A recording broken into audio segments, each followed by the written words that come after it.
Continuamos trabajando el día de hoy, pero ahora con lengua materna, con el tema La riqueza de la literatura latinoamericana, esperando que el alumno seleccione, lea y comparta cuentos o novelas de la narrativa latinoamericana contemporánea. Vayamos al video, no se les olvide tomar sus notas, que nos permitirán reflexionar el tema con posterioridad. Adelante.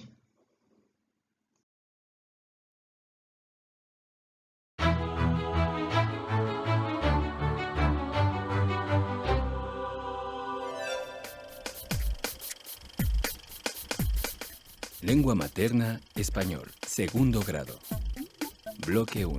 Secuencia 1. Leer narrativa latinoamericana. ¿Qué se entiende por literatura latinoamericana contemporánea? Les cuento, a una de mis primas le encanta leer y me ha recomendado varias obras de escritores latinoamericanos que asegura son consideradas como universales. ¿Qué escritores latinoamericanos conocen? ¿Qué otras obras han leído?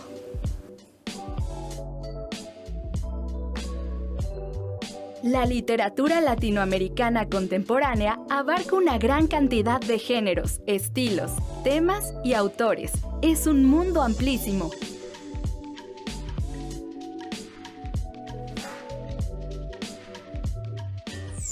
Entre sus manifestaciones durante el siglo XX, podemos encontrar estos tipos de poesía: vanguardista, social y coloquial. También está la novela regionalista, que tiene como tema la relación del hombre con la naturaleza, la novela de la Revolución Mexicana, la novela social indigenista o la novela de las dictaduras, todas con una temática centrada en los problemas políticos y sociales.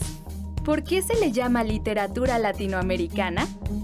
Porque se ha desarrollado en una misma región geográfica, que es América Latina, y contemporánea porque se ha escrito en los últimos 100 años.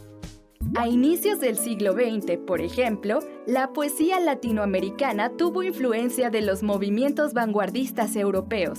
Un autor muy importante de la poesía vanguardista latinoamericana es el peruano César Vallejo. Trilce es uno de sus poemarios más importantes. En él, el autor inventa neologismos, usa juegos de palabras, propone cambios en el uso de las letras mayúsculas y minúsculas y ordena los versos de forma lúdica para crear la idea de un mundo abierto y en movimiento, como en el siguiente poema. Tiempo, tiempo, mediodía estancado entre relentes. Bomba aburrida del cuartel a chica. Tiempo, tiempo, tiempo, tiempo. Mañana, mañana, el reposo caliente aún de ser. Piensa el presente, guárdame para mañana, mañana, mañana, mañana. El título trilce es una palabra inventada. Puede ser un verbo, un adjetivo o un nombre, incluso. ¿A qué les suena? ¿Les gustaría leerlo? Un representante de la narrativa fantástica es Jorge Luis Borges. En sus cuentos aparecen mitos clásicos, referencias literarias, símbolos y conceptos, como el tigre, el espejo, la biblioteca, el laberinto. Y los temas principales en su obra son el destino de los seres humanos, la muerte, el infinito y el tiempo cíclico. El Aleph es uno de sus cuentos más conocidos. En la parte inferior del escalón, hacia la derecha, vi una pequeña esfera atornasolada, de casi intolerable fulgor. Al principio la creí giratoria. Luego comprendí que ese movimiento era una ilusión producida por los vertiginosos espectáculos que encerraba.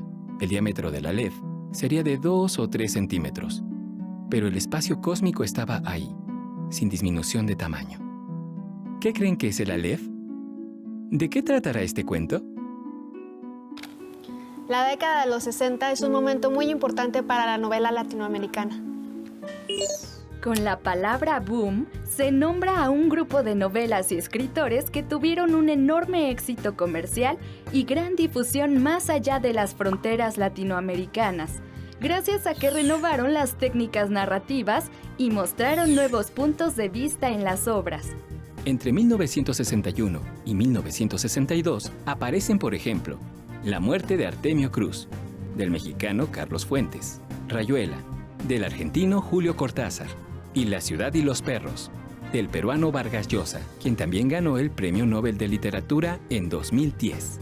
Y en 1967 se publica 100 años de soledad, del colombiano Gabriel García Márquez, otro ganador del Nobel de Literatura en 1982.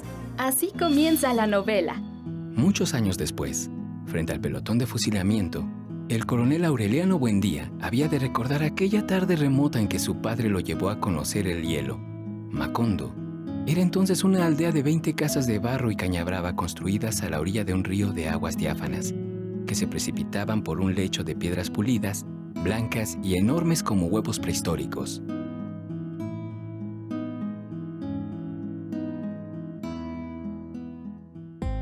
García Márquez es un exponente de la corriente llamada realismo mágico.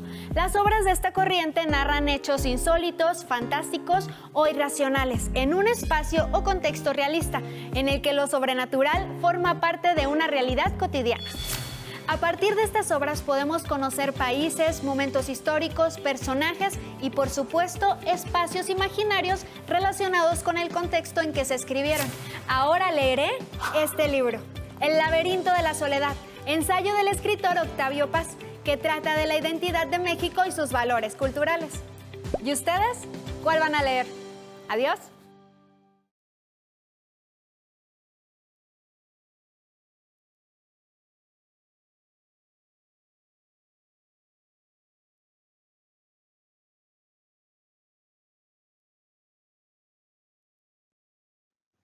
Qué importante es recordar la historia de la literatura latinoamericana contemporánea.